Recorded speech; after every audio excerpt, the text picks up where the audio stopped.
Chers amis, bonjour, j'espère que vous allez bien. Samedi de Pâques, j'espère que vous entrez avec courage, joie dans ce nouveau week-end en confinement. Et aujourd'hui, je voulais vous faire un troisième et dernier tuto sur les hommes et les femmes. Et oui, c'est l'évangile aujourd'hui qui m'y amène. Mais avant de vous parler de l'évangile, je vous invite à revenir au texte de la Genèse d'Adam et Ève après leur désobéissance, après ce premier péché qu'ils commettent.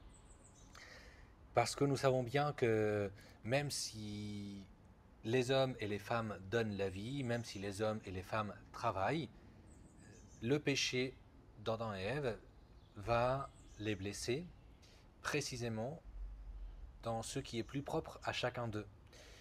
Et la femme va être blessée dans sa maternité, dans cette vie intérieure à elle-même, dans la douleur tu enfanteras.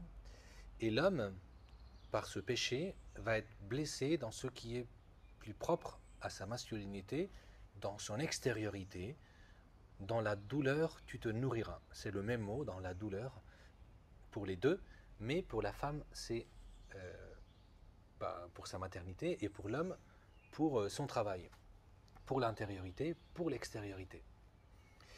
Et ça veut dire que, en fait, le Seigneur, depuis ce péché, eh bien, il nous propose un chemin pour finalement pour guérir euh, dans notre masculinité ou dans notre féminité. Et aujourd'hui, dans l'Évangile, nous voyons que le Seigneur sort à la rencontre d'une femme d'abord et puis de deux hommes sur ce propre chemin de, de maturité ou de guérison.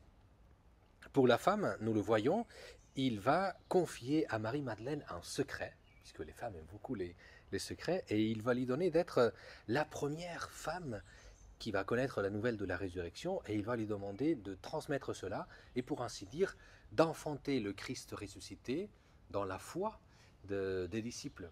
Et donc la femme va vivre dans la joie, je suppose, cet enfantement. Il partit annoncer la nouvelle à ceux qui, ayant vécu avec lui, s'affligeaient et pleuraient, donc elle part pour les réjouir. Quand ils entendirent que Jésus était vivant et qu'ils l'avaient vu, ils refusèrent de croire.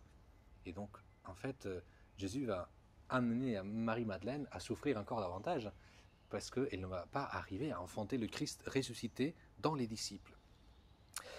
Après cela, il se manifesta sous un autre aspect à deux d'entre eux qui étaient en chemin pour aller à la campagne. On suppose que c'est deux hommes qui partent, donc qui vivent cette extériorité.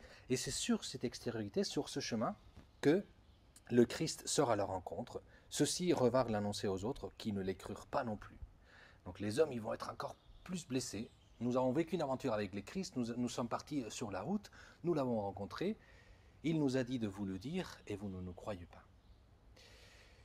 Eh bien, le Christ apparaît à tout le monde ensuite dans l'évangile d'aujourd'hui. Il va leur reprocher leur manque de foi et la dureté de leur cœur, mais le texte nous dit, puis il leur dit, allez dans le monde entier, proclamez l'évangile à toute la création.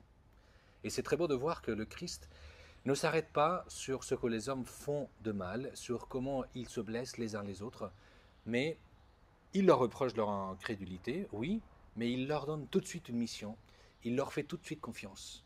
Et peut-être que c'est une invitation pour nous à, d'une part, ne pas nous arrêter sur ces blessures que nous portons en nous-mêmes, comme hommes ou comme femmes, à faire confiance aussi à cette parole que le Christ nous donne, mais à faire confiance aussi à ceux qui peut-être nous ont blessés, comme le Christ nous fait confiance à nous-mêmes.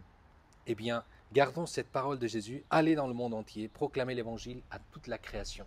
Il nous a fait confiance, faisons de même, nous aussi. Eh bien, que le Seigneur vous bénisse dans cette nouvelle journée, dans ce samedi de Pâques. Au nom du Père et du Fils et du Saint-Esprit. Amen.